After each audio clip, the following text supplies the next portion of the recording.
Meet Lara Dominguez, a troubled Crichton cops reporter obsessed with the city's debonair vigilante, the Black Ghost.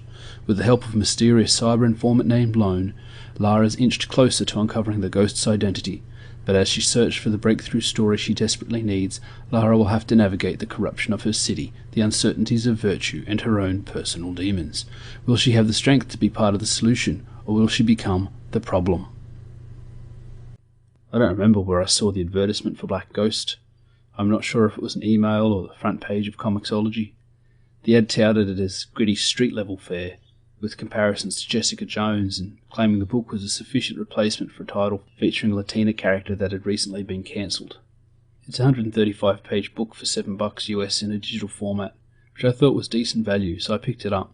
The art looked okay, if a little sparse in the way a lot of modern books are these days. Marvel seems to favour this style on titles featuring female characters. Some more accomplished comic book critics describe it as flight manual instruction art. I guess I knew what I was in for before I bought the book. As I read the blurb on the ad, I was first hoping for good street-level action, which is my favourite power level in comics.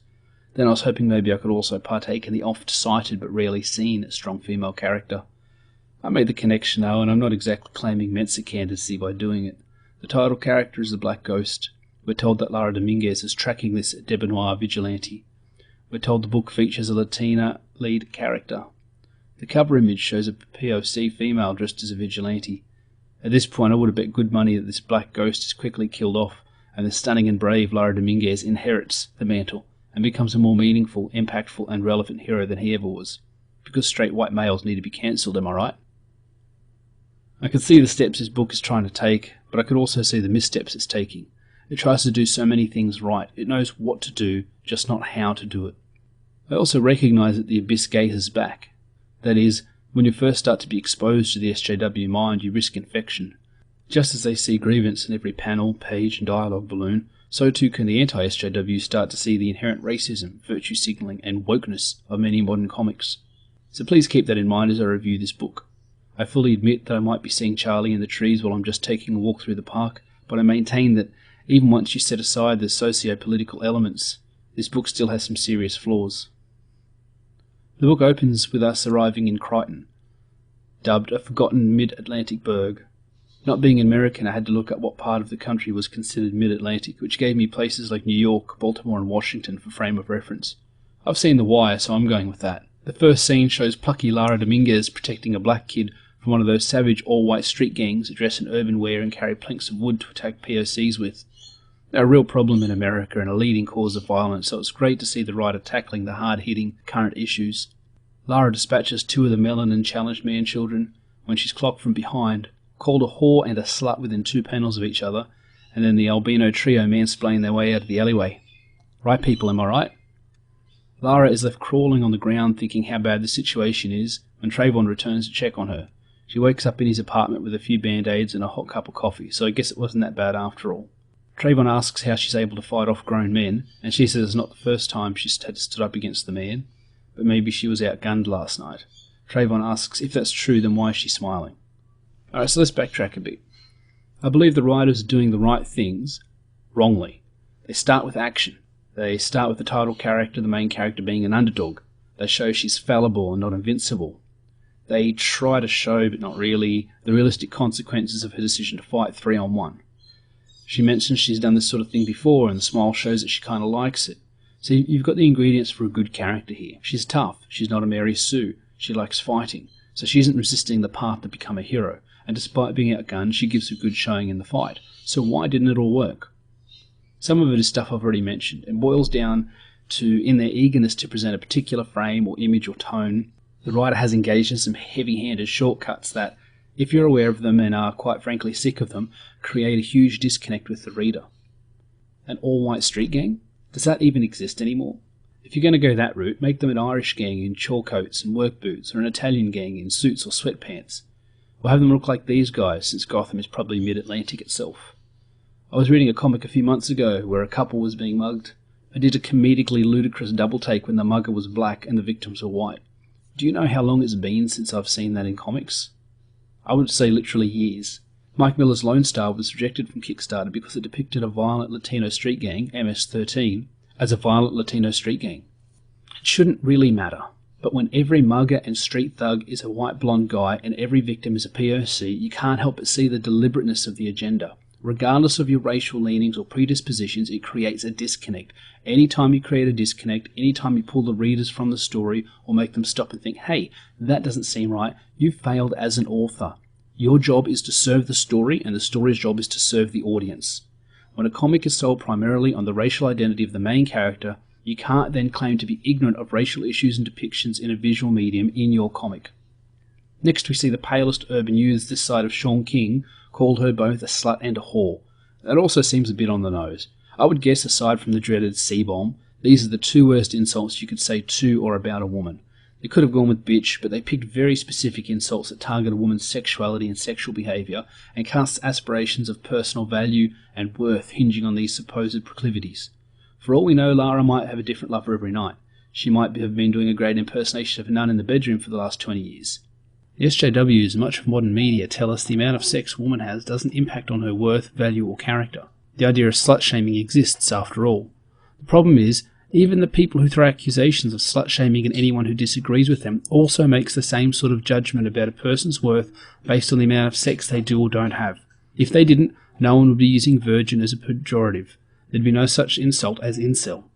There is immense cognitive dissonance in identity politics in the progressive stack.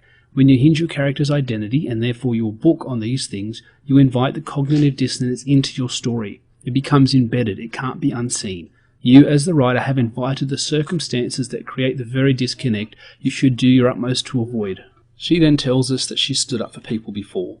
This smacks of the off-circulated comic where a white person belittles a POC for not realising their own internalised racism.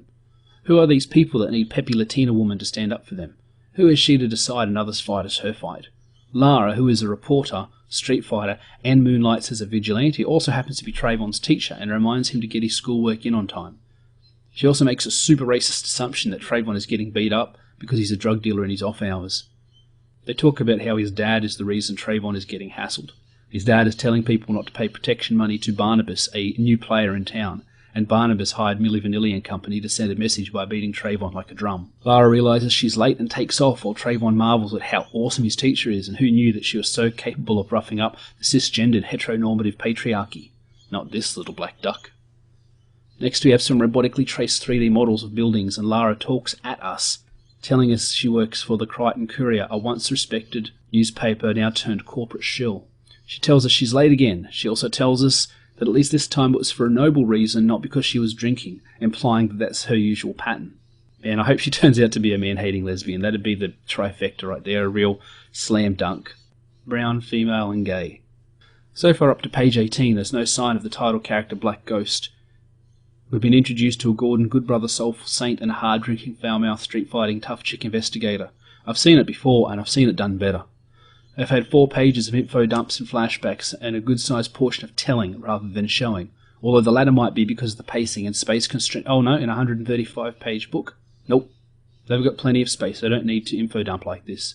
Lara arrives at work and promptly puts a white male in his place before generously and benevolently telling us how tenacious and anti-authoritarian and badass she is, because rather than doing her actual job, which is reporting on the police beat, she spends all her time chasing the Black Ghost, your typical pork pie wearing mystery man vigilante. Her co-worker teases her for obsessing about Black Ghost, and she calls him an arsehole and insults his personal hygiene, because that's a proportional response to some workplace ribbing. She then goes on a huge mental tirade, aimed at us I suppose. In it she tells us she learned to fight and used her skills against bad guys because she was inspired by the Black Ghost, but then she says she'll stop at nothing to find his secret identity and report on it. These two things seem contrary to me. If she's really inspired by his crusade against crime, wouldn't she want it to continue? Wouldn't she want to support it, even in tacit ways? I can think of a powerful example where an urban hero fought selflessly for others, risking his life. Then when his identity was compromised, those same people came together to protect him. Lara thinks her career is more important than all the people Black Ghost saves, so she refuses to give up. She even phrases it selfishly. I've covered wars, crime feuds, you name it, but I want more. I want him. That doesn't make her seem determined, it makes her seem like a bitch. So far she's coming off as more of a villain than a hero. And if and when she inherits this mantle, it'll leave the readers bitter and disconnected. Straight white man presses his way over to her desk and mansplains what a real news story looks like.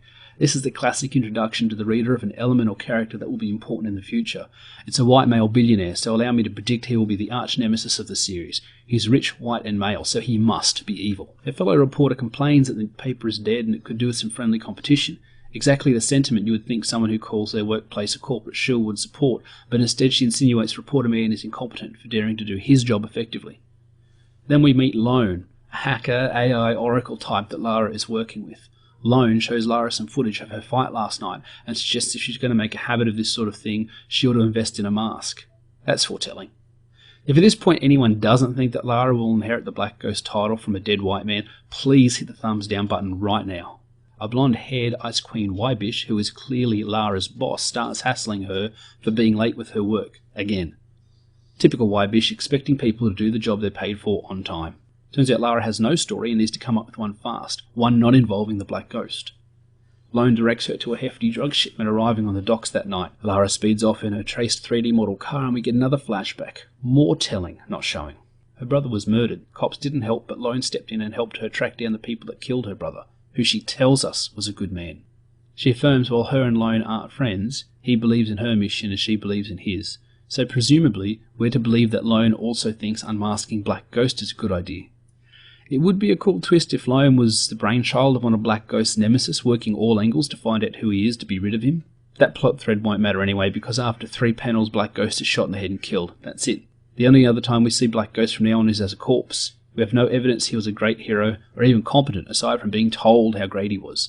Lara acts really upset that he died, but if a previous narration is to be believed, she's only upset that her big story is dead. Rejoice, Lara! Now you have a bigger story. Not only can you report on Black Ghost's identity, destroying his legacy and endangering anyone close to him, you also witnessed his death. You can ghoulishly recount the details in every newscast and talk show for months to come, demonstrating the instincts that an investigative reporter who brought down a Miami crime syndicate with her fists would naturally have.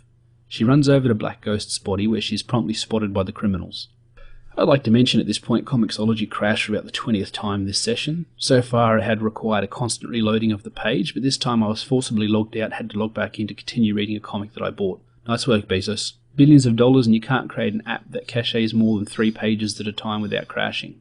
The first thing Lara does is unmask Black Ghost's corpse, then thinks to herself that she has to show the criminals what she is made from, and that they have to pay for killing her big story. It's all so forced. Every panel of every page has been screaming, look how cool and badass this woman is. The street fights.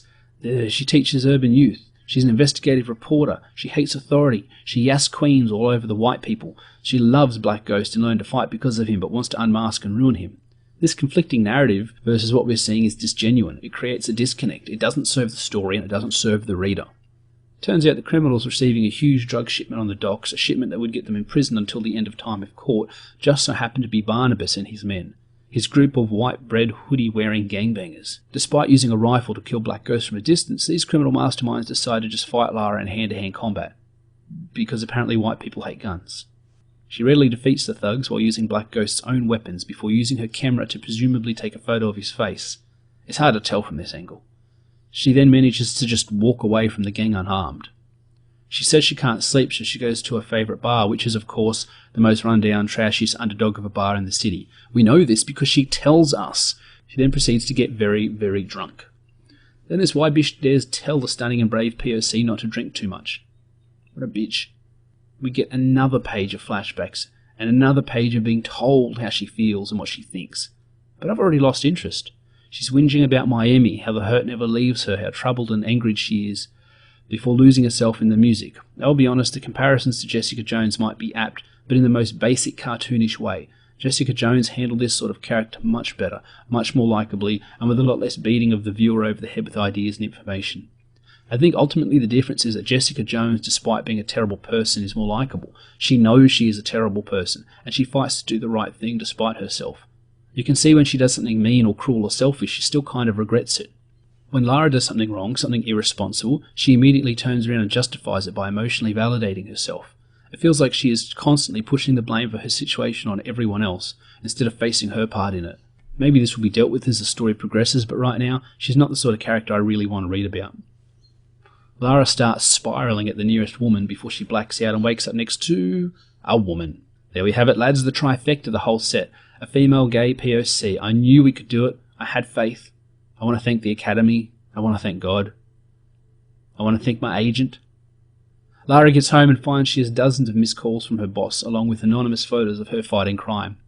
She can't even with this right now, and after messing up making coffee, has a breakdown and whines about how pathetic her life is. But then because she is so heroic and cool and awesome, she bounces back for no reason other than her vagina. She muses that the black ghost's unmasked face looks really familiar. You guys reckon he might be the tech billionaire that her colleague reported on? Maybe I was wrong about that one. Maybe he'll turn out to be the hero, not the villain. He is blonde though. We all know blonde people are evil. Now we get another montage type page where we're talked at instead of being able to watch the story unfold. I think the writer could have benefited from giving Lara a sidekick or friend or someone she could talk to. If you ever want to tell the audience something because you don't have the space or time to show it, give them someone to talk to. Then your telling becomes compelling dialogue, not info dumps that make me want to end this review right here.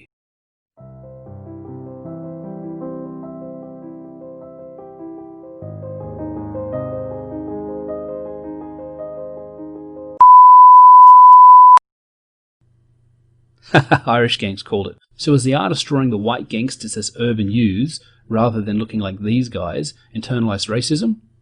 I'm going to go with probably. Trayvon arrives to sidekick for her and tells her one of the guys in his neighbourhood who stood up to Barnabas was just killed.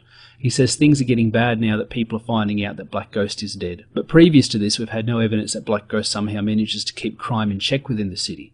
A couple of scenes of that would have been good to set it up beforehand. Lara goes with Trayvon to the crime scene where the old guy was killed and finds a clue that'll blow the whole story right open. A plank of wood. She makes the very dubious connection that the guys who jumped Trayvon also used planks of wood, so it must be the same guys. Lara goes into work and gets fired for her drinking problem, and we see the billionaire when she leaves, so I guess he's not the Black Ghost after all. She heads home and ignores a warning from Lone that she is being followed. Instead of, making sure she isn't murdered by the crime syndicate that's looking for her right now, she very responsibly goes and gets drunk at a bar and has another flashback. She stumbles home to find the Black Ghost costume on her bed with an invitation to become the story. She dumps the costume in a bin, mirroring a very famous historical comic book moment. That brings us to the end of issue 2 and the end of this review. If you'd like me to review the rest of the issues, please let me know in the comments down below. Before I go, I wanted to look at the blurb comments on the back cover written by comic professionals. I also want to point out that considering how blandly SJW this book was, I was able to guess 2 of the 4 names of creators who gave this book positive comments before I even saw the page. I saw Jeff Lemire made the first comment. I then guessed that Gail Simone and Mark Waid would be likely candidates. The next comment was from Kelly Sue DeConnick, which makes sense. The last 2, and I'm so impressed with myself guys, were indeed from Mark Waid and Gail Simone. I also guessed that the comments would be bland, lukewarm words of positivity that didn't really speak to the book or anything in it. I was right about that too. Jeff Lemire says Black Ghost is a wonderful comic. Who says wonderful? If any of you guys described any of my books as wonderful, I'll be very unimpressed. He also says the comic is inventive, fresh, and full of mystery and mood. There's nothing fresh or inventive about this book. I accurately predicted almost every beat, reveal, and mystery as I read it. The only one I didn't guess was the one that had so little information attached to it that I could be forgiven for not making the connection. It's like blaming cavemen for worshipping the sun. You can see how that mistake made sense to them with the limited information they had on hand. Yes, I am the caveman in this simile. This book does nothing new. It trots out old standbys but does nothing meaningful or new with them. Anything it does has been done so much better before. Mystery and mood? Any mystery exists only because so much information is withheld. The billionaire is in the book for 2 panels before he's revealed to be the head bad guy in the last issue. Lara is a garbage reporter who is literally handed information and needs help making any connections. Mark Waid says Black Ghost is seriously compelling. You hear that, lads? He was compelled by this book. To what, we can only guess. Can you see how milquetoast that comment is? It's compelling. What does that even mean in a work of fiction? I was compelled? To act? To respond? To rethink a stance? Who knows? He tells us the lead is someone you can't help but root for. Don't tell me how to think, Mark. I didn't donate to your GoFundMe. I can think for myself.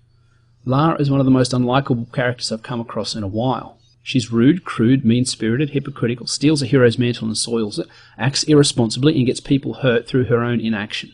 She constantly emotionally validates herself and is able to, in her mind, justify the horrible ways she acts, blaming alcohol, her past or other people, but never taking the blame herself.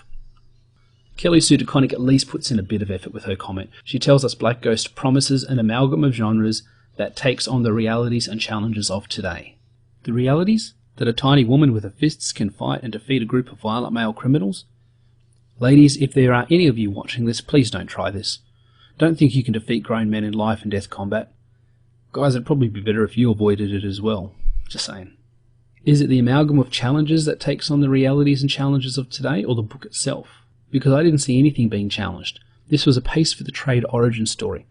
It'd probably work better as a Netflix series or a movie. Stan and Jack would have fit all this in a single issue and added a lot more action and pathos while they were at it. Gail goes a little bit further in her praise. She says she can't live without this book. She calls the writing smart. Nope. The characters engaging. Are you kidding? She says the book is energizing of the pulp tradition. It's not. You want a good modern pulp comic, you go read Garth Ennis' Shadow miniseries. That's good pulp. You read Otto Grunwald's Trespasser or his Stardust reboot. That is peak pulp.